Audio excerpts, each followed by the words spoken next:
yesterday. So Freddie Slater for our Racing has Alicia Parmovsky in the Elite Motorsport car for company on row 1.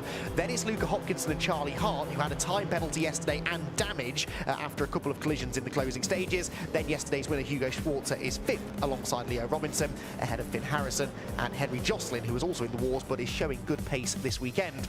Mikey Porter likewise should move forward from 9th on the grid. He starts alongside Mackenzie Douglas on row 5. Row 6 for Freddie Allen and Felix Livesey, with Adu Robinson, the Spaniard, and Harry Moss sharing row number 7.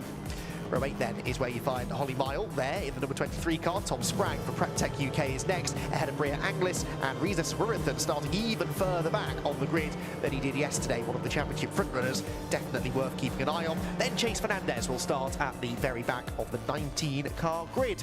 Road, both heavily damaged. That will require a bit of time to be recovered, so it gives us time to dig deep into what was going on. This is Mikey Porter's view of a good start there from Finn Harrison. Makes a bit of contact with the back of Hugo Schwarzer's car on the run into Redgate Corner, and then where do you go? You've got a face full of Ginetta G40s. He goes up the middle. There's a little bit of paint traded on the left, maybe on the right too, and Finn Harrison right in front of us. Now remember, Harrison's one of the 2 cars who in 20 seconds or so will be heading for the barriers, so I wonder whether Mikey Porter can give us a bit of a better idea as to what was going on.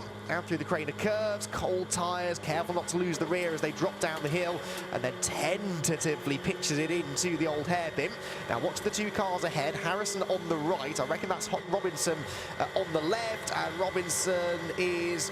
there just wasn't quite the space. Neither of them really giving each other a huge amount of room there, Kai. Your thoughts?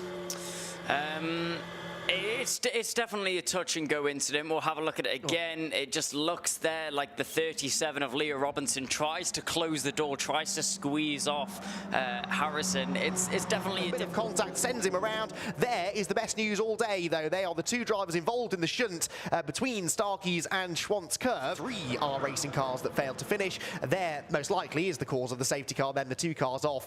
Bit of barrier damage to be...